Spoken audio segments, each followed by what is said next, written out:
It was 1976. It was the first time the Olympics had ever been held in Canada.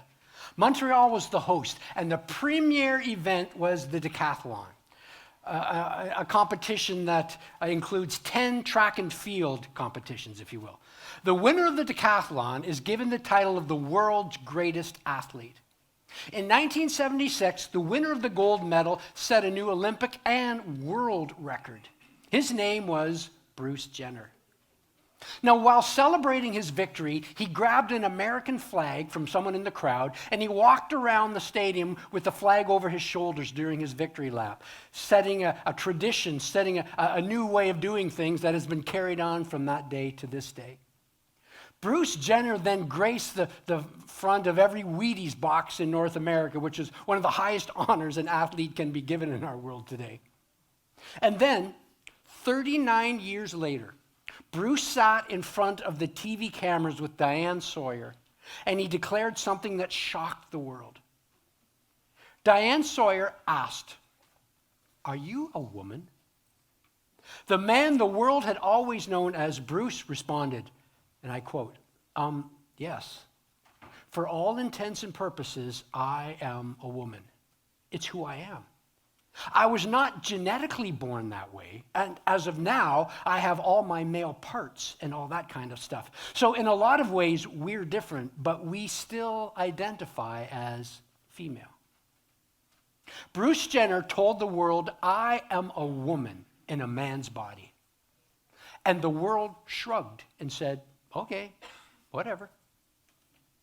The greatest male athlete in the world said, "I am a woman in a man's body," and our culture said, "So be it. If that's your reality, that's your reality." And since that day, there has been an avalanche of people telling the world that who they are on the inside does not match who they are on the outside. So how did we get to such a place? Where did such thinking come from? And how do we, as followers of Jesus, respond? Lots of questions, crucial questions, that we're going to do our best to answer and address over the next 2 weeks. Now, today, we're going to look at 300 years worth of the world's best teachers and thinkers with the goal of answering the question, where are we and how did we get here? Okay, that's today. Next week, we're going to look back at 2,000 years worth of the church's best teachers and thinkers and do our best to answer the question, what makes you the sex and the gender that you are? If you're a male or a female, why are you a male or a female? What makes you what you are? Is it your soul? Is it your body? Is it both? What if you feel they're in conflict? What makes you the sex and the gender that you are?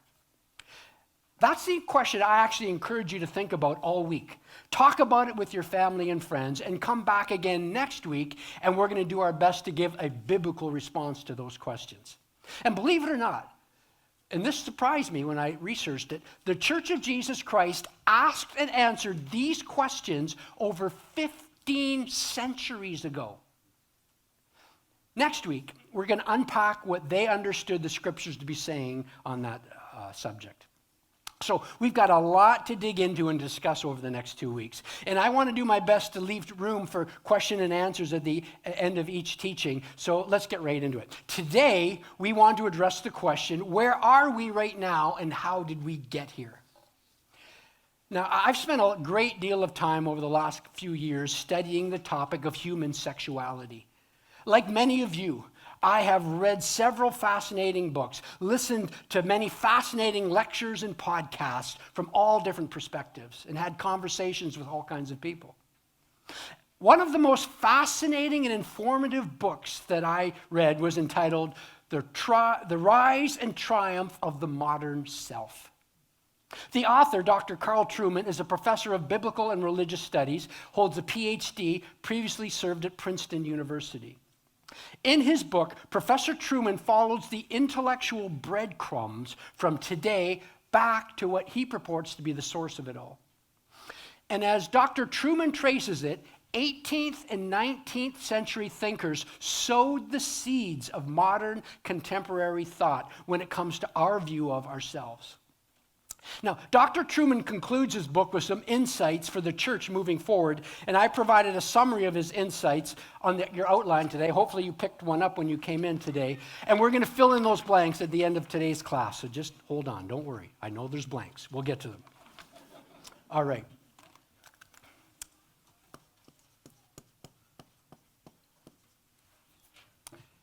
Dr. Truman proposes that the roots of today's thinking can reasonably be traced back as far as the philosopher JeanJacques Rousseau. He was from, let me get his dates, 12 to 78.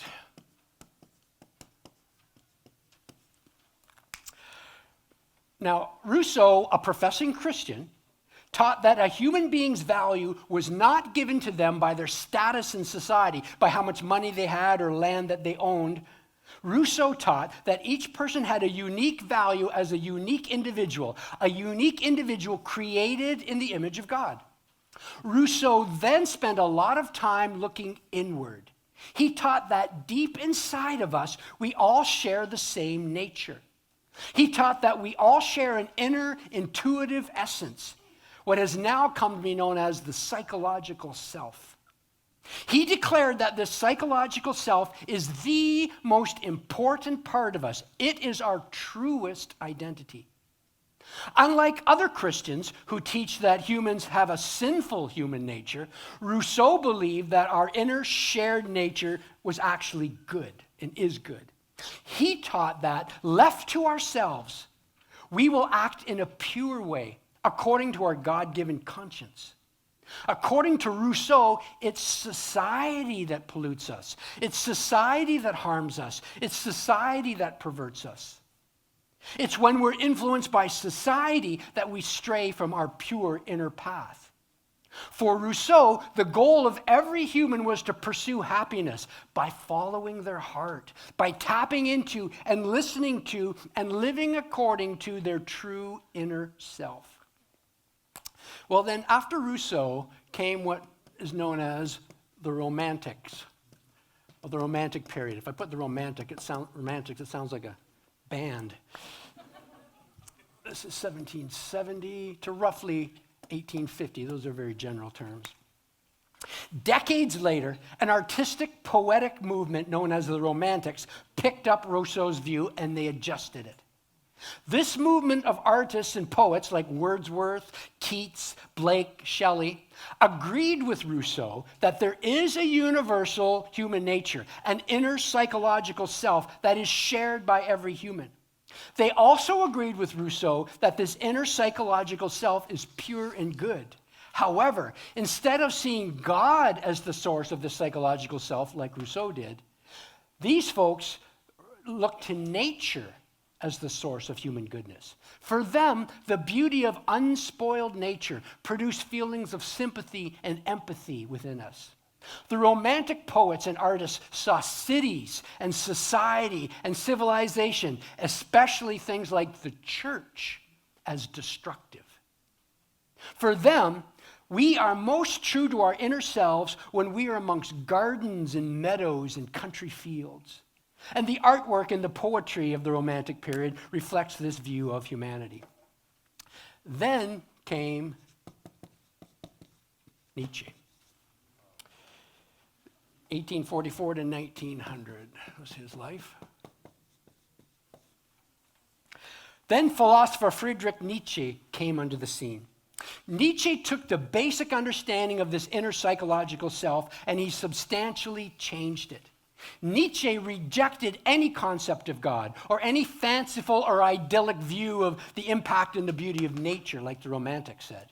Nietzsche was the one who famously declared God is dead, meaning the concept of God was no longer relevant.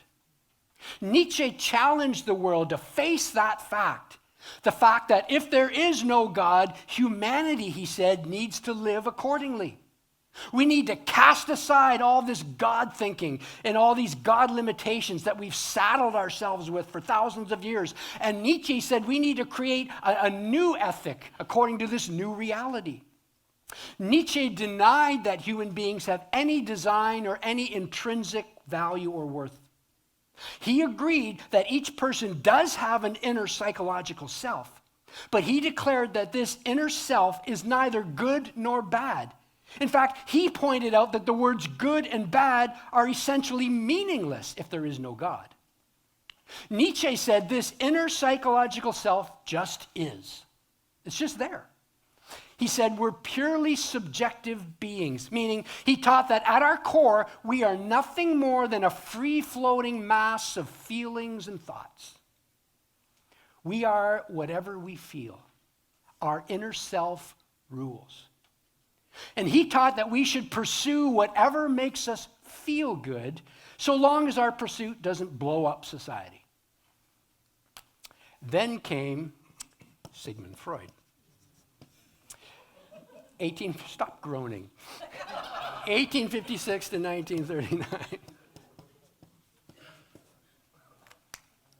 After Nietzsche, Sigmund Freud came onto the scene. Freud took this concept of the godless inner psychological self and he sexualized it. Freud took the empty bucket of our psychological self and he filled it with sexuality. He taught that if happiness is the desired goal of all humans, happiness is found through the fulfillment of sexual desires. Freud taught that sexual desire and sexual gratification is at the core of everything in our lives, from the moment we're born, literally, till the moment we die. Freud said that you and I as humans are sexually charged, sexually driven, sexually motivated. For Freud, everything was about sex. For him, to be human is to be sexual. According to Freud, our very identity is sexual. Our very purpose in life and pursuit is sexual. And then he devised the system of id and ego and superego. He coined terms like penis envy, the phallic stage, the Oedipus complex, anal retentive, along with scientifically sounding methods of psychoanalysis to decode our dreams and our deepest thoughts, all sexual at their core, of course. Freud's theories, now get this, his theories are no longer held to be valid in the psychological community. Freud's theories were long ago debunked and discredited, but that doesn't seem to matter. What matters is his ideas have seeped into the subconscious of our culture. And we think and we operate as though his theories are true. And then, finally, Darwin and Karl Marx. We'll lump them together. And they were both roughly the same time, 1809 to 1882. And Marx was 1818 to 1883.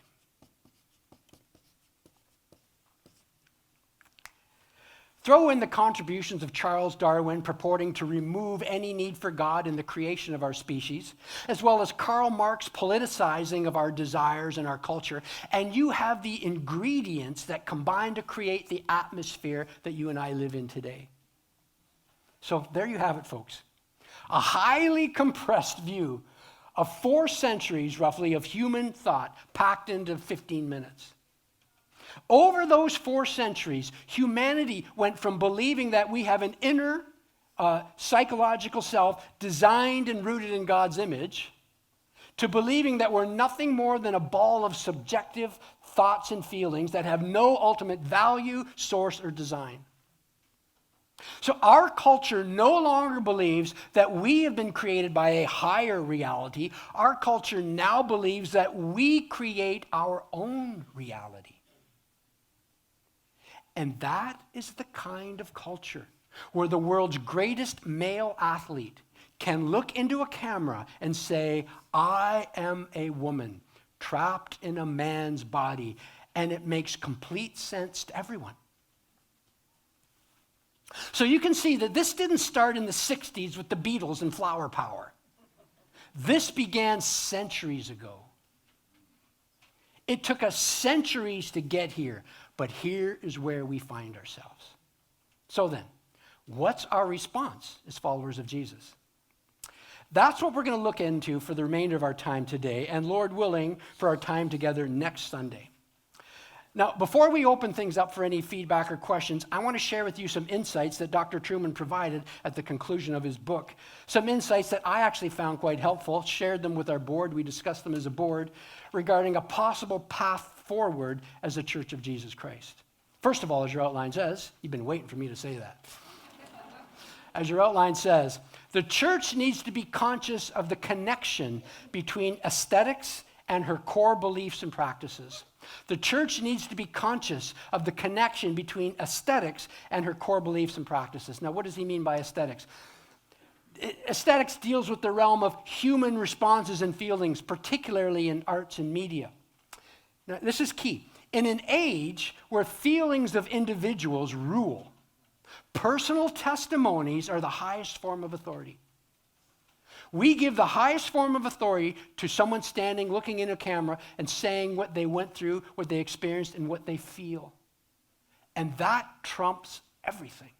How they feel about what happened to them rules.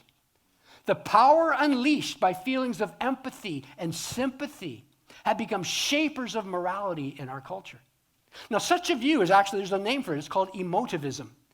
And it has essentially become the source of our culture's moral code. Victims tend to win in the court of public opinion. If you can be shown to be a victim, you win. That's called emotivism. It's a philosophical moral code. Here's a quote from the book. The church needs to respond to this aesthetic-based logic, but first of all, she needs to be consciously aware of it. The debate on LGBTQ plus issues within the church must be decided on the basis of moral principles, not on the attractiveness and appeal of the narratives of the people involved. That is not to say that pastoral strategies aimed at individuals should not be compassionate, but what is and is not compassionate must always rest on deeper, transcendent commitments. Christianity, as both Martin Luther and John Henry Newman knew, is dogmatic, doctrinal, and assertive. As your outline says, we need to respond to our culture with reasoned answers full of grace and truth. We need to respond to our culture with reasoned answers full of grace and truth. This is not an emotive response. Our response can't be emotional. It must be reasoned, but not cruel, but full of grace and truth. Second insight that he had, the church must be a community. The church must be a community. He pointed out that every human being has a need to be recognized and to belong. Communities meet needs, and communities shape consciousness. That's why the Apostle Paul said, bad company corrupts good character. Our moral consciousness is very much shaped and influenced by our community, by who we hang with. For this reason, the church needs to be a strong community, and the church needs to support the structure of the nuclear family, which is the most foundational of all communities. Third thing, the church needs to recover both natural law and a high view of the physical body. The church needs to recover both natural law and a high view of the physical body. Now, what's natural law? Natural law is the intuitive sense of oughtness, of right and wrong, within the heart and mind of every human being, and it lies at the heart of every law code in the world. Think about that. What makes something right and wrong? Why is there no culture in the world that says it is right to murder innocent people? Why is that? It's natural law. It's this God-embedded sense of oughtness, of right and wrong.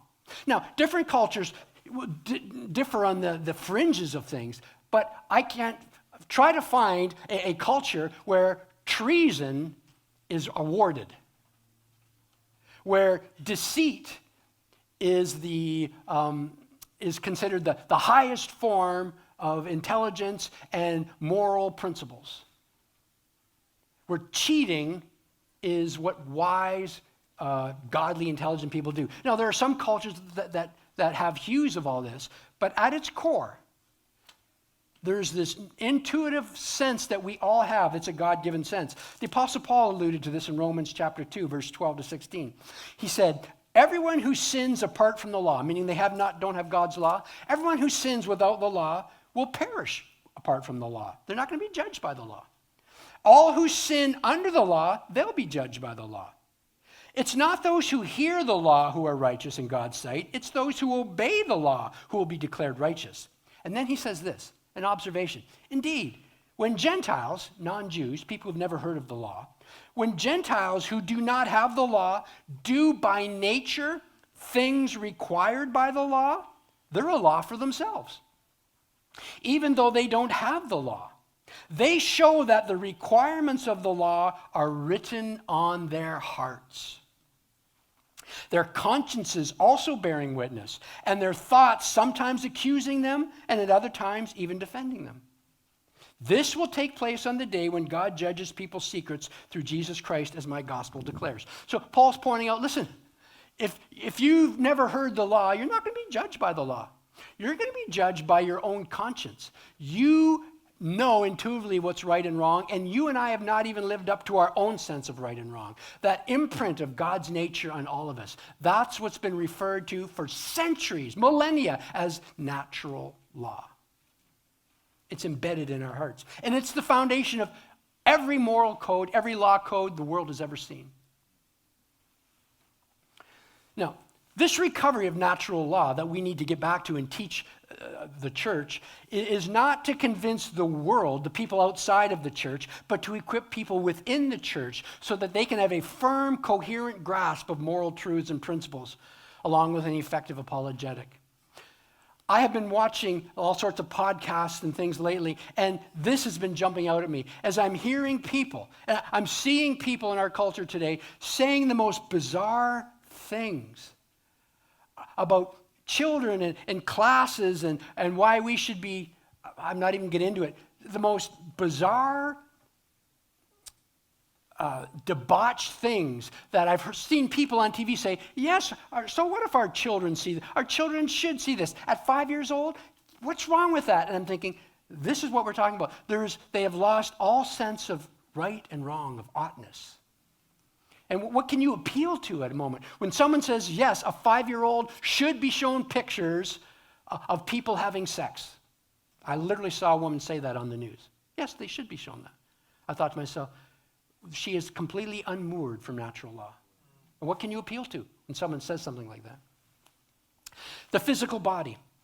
He's talking about we need to have a recovery of a biblical understanding of embodiment. That's essential. We must see ourselves not in some Gnostic way where our souls are the real us and our bodies are disposable and not the true us. That's Gnosticism. That's not biblical thought. We must equip our people with the knowledge that our souls and our bodies are intrinsically linked, that to be human is to be an embodied soul.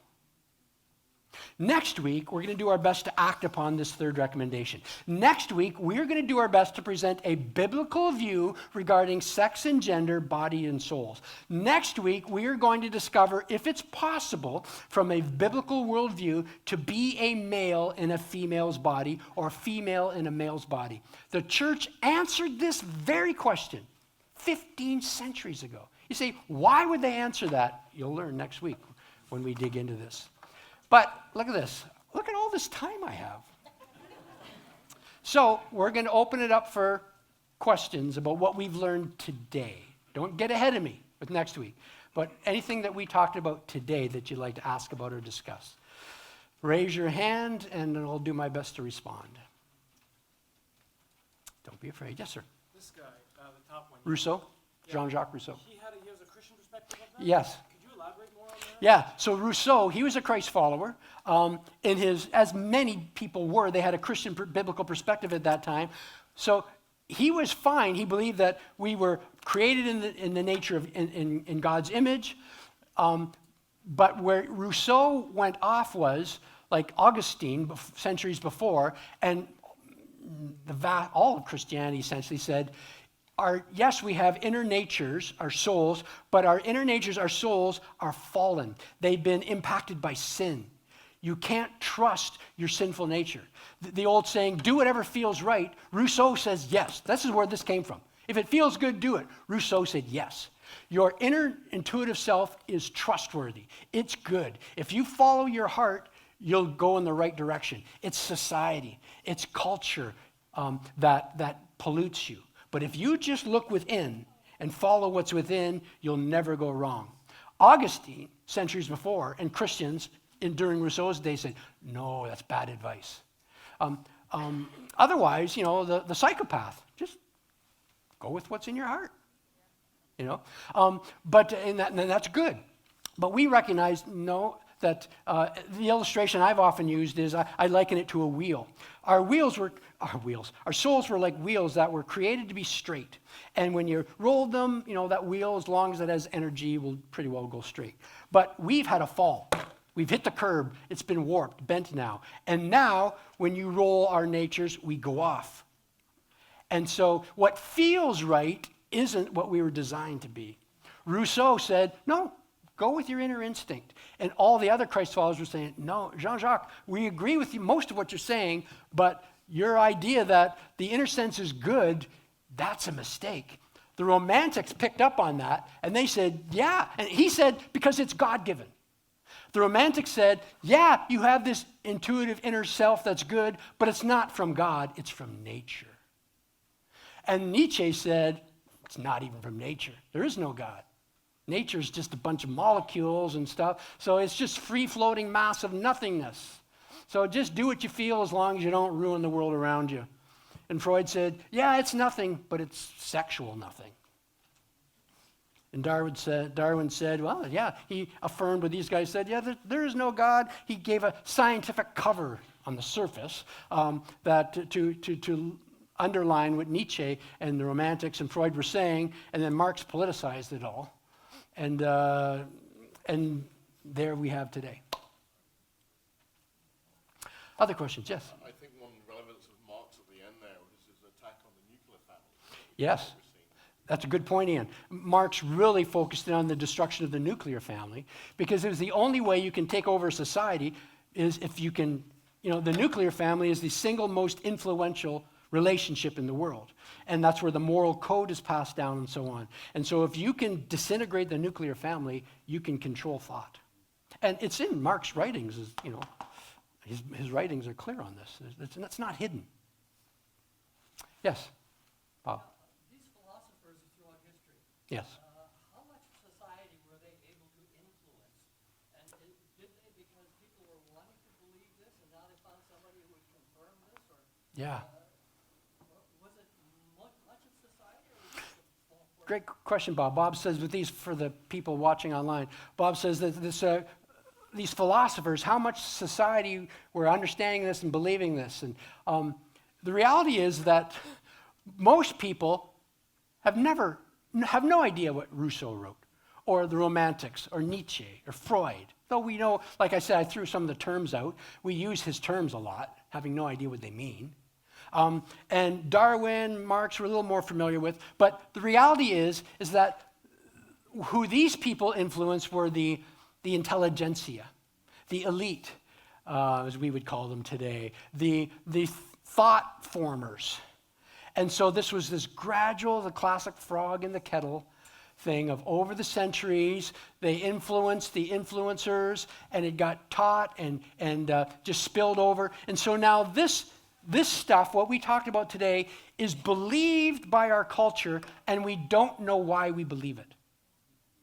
If you talk to people about why you believe what you believe, I don't know, but I just feel that it's intuitively right that whatever's inside of me is the real me. And what's the big phrase we hear today? The biggest thing you can say that trumps everything else is, I have to be true to myself. I've got to live the true, authentic me. That's what they're saying. They don't know, they have no idea JeanJacques Rousseau said that. And the Romantics laid it on it, and Nietzsche said, yeah. They have no idea. But it's in the ether of our culture, and we don't know why. But that's what we believe. It's not true from a biblical perspective. And we're seeing now where it's leading us. I have to be true to myself, even if what I feel is different from my physical reality. That's where we're at now. And now what do we do with this? This is where we're at right now as a culture. Bob, a follow-up? have prominent people today that are influencing society like these people did? Oh, absolutely. We have prominent people today. Yeah.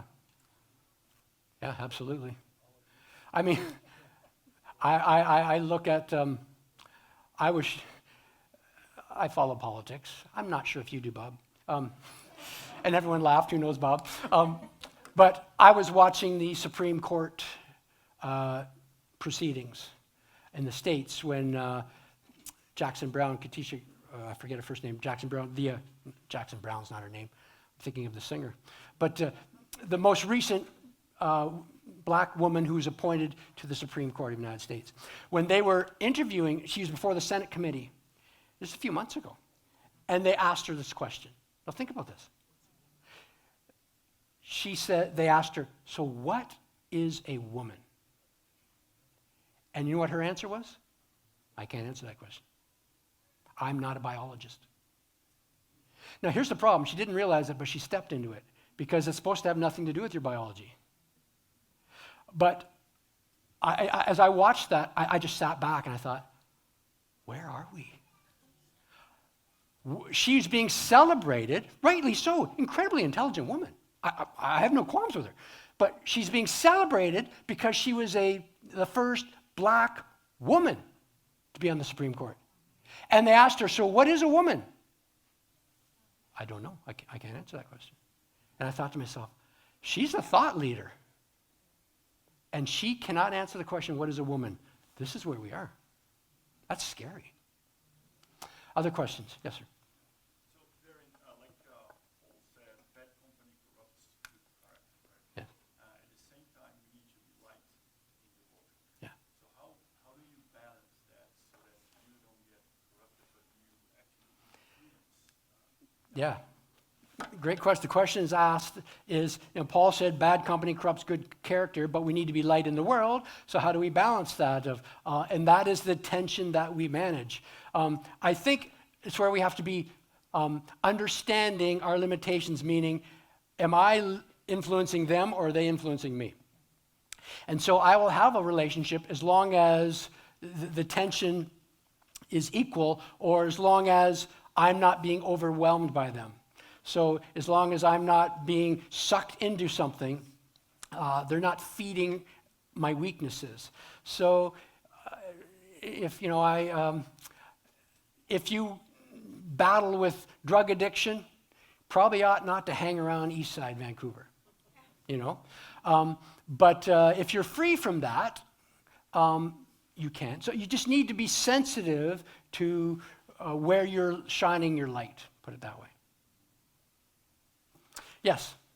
Would you be able to clarify what you mean by the church needs to support the structure of the nuclear family? Because isn't the nuclear family a more modern concept of what a family could be? Is that a biblical concept? Because my understanding back in biblical times, there was no concept of the nuclear family as we understand it. Great question. So the question is, what do I mean by the nuclear family? And is this not a modern construct? It's not a modern construct. Jesus himself said, quoting scripture, a man will leave his father and mother, be united to his wife, and they become one flesh. That is the core of the nuclear family right there. Leaving and cleaving. And then any offspring, from the very beginning of the book of Genesis, Adam and Eve, be fruitful and multiply. And so have children. Leave, cleave, have children. That is the core of civilization. That's been the core of every civilization for thousands of years. Now, there's patriarchy and there's polygamy in the Old Testament and in societies, never by God's design. He used it, but never in the Old Testament do you find God endorsing it or good things ultimately coming from it. So that always brought tension into relationships. God's design from the beginning has been one man, one woman. A man, Jesus said, a man will leave his father and mother, be united to his wife, they become one flesh. That is the core of civilization, and that's the biblical root of a stable society. And we need to endorse that and, as much as possible, affirm that and encourage it. Yes. What's the biblical definition? We're going to get to that next week. Good try, though. You just want to be able to stay home next week. Yes. Just looking at a timeline. Yes. I'm curious what's happening to the churches, because they had a much more influence in the previous timelines, right? So what was happening at least in these timelines that the churches has lost influence over the minds of people? Great question. The question is, over this timeline, what happened to the church? What was the church doing during all this time? That's a great question. I'm not sure that I have studied that. Well, I know I haven't studied that. But as I'm looking at these years here, the church did the spade work centuries before. And we'll find out why the church was dealing with these issues way before. There's theological reasons. It wasn't a transgender issue in the 4th century. But there were other issues that forced the church to address the questions of, does a soul have gender? Do our bodies have gender? How does all that work? Another issue and issues forced the church to address these centuries before.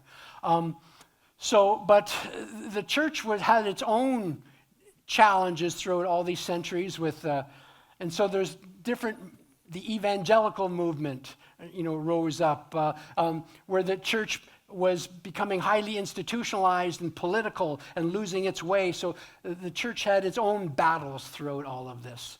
But the church was never forced to face what we're facing today, because it never really burst as open onto the scene as it is now, confronting us to making, it was never this blatant where we have to say, hold on, what do we believe about that? And some of us are being forced to confront, actually, I believe some of this. And I don't know why I believe it, but I actually do believe it. It sounds and feels right. So is it wrong? And Debbie Boone said, it can't be wrong if it feels right. I'm dating myself with that quote. Anyone else? These are great questions. Oh, sorry. Yes, young lady. I'm just wondering,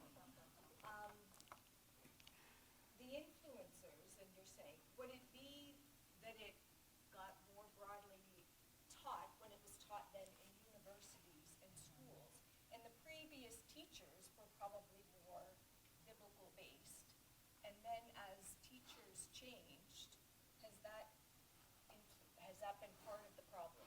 Absolutely. The question is, what happened over these years here is that it's like Rousseau in a big vat of water of cultural thought. Rousseau dropped a drop of ink blot of thought. And then the Romantics dropped a couple more ink blots. And then Nietzsche poured in a glass. And then Freud. So just over the centuries, the water became murkier and murkier as time went on. There's still a lot of people who didn't believe this stuff, but just our culture has just become transformed through, the biblical principle is a little yeast leavens the whole lump. And this is yeast that's been working its way through the bread of our culture. And now it's overwhelming us. And in one sense, it's not a bad thing. I'm not here saying the world's on fire and everybody's evil and all that. But this actually helps us in the sense of we have an opportunity to say, okay, what is the truth? And our culture is looking for truth if it's reasoned, if it makes sense, and if it's communicated in a gracious but meaningful way. And so that's where the church needs to stand up and be salt and light and say, hold on, because intuitively, when we get back to natural law, intuitively our culture is at a place of, I feel this, but when I look at the outworking of it all, that can't be right. I feel that whatever you feel is what you are, but what if I feel I'm a hamster? And that's literally being asked. What if I feel I'm a hamster? I've seen interviews on college campuses. What if I feel I'm a hamster? You're a hamster. University students answered that. What if I think I'm a hamster? You're a hamster. But then other people are in the crowd going, well, that can't be right. But that's where we're at intellectually if I really believe what I'm told. So our culture's at the place of, give me some truth. Give me some truth. Yes, at the back.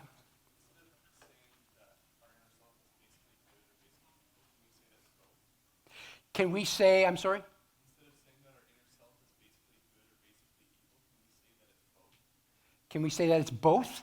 Yeah, I would say that the question is, instead of saying our inner self is good or evil, can we say it's both?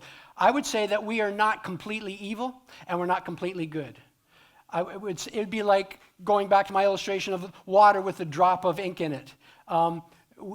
That doesn't mean everything about me is sinful and debauched, but it means I can't trust my thoughts and desires absolutely because they have been influenced by sin. And so I need another standard outside myself against which I can judge my thoughts and feelings. So yes, we're not saying that everyone in this room is absolutely corrupt. We're saying that none of us are pure.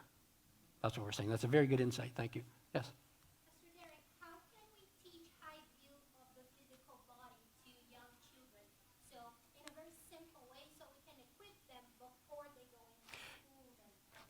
Great question. How can we teach a high view of our body in a biblical way, particularly the young children? That's what we're going to talk about next week. Which is a perfect question to end on. God bless you. We're going to do my best to answer that. And if next week at the end of it you don't feel I've answered that correctly, then push back, okay? God bless you, folks. Thank you for being here today. I hope to see you next week. Think about that question all week. What makes you a male or a female? Is it your soul? Is it your body? Is it both? Think about that all week.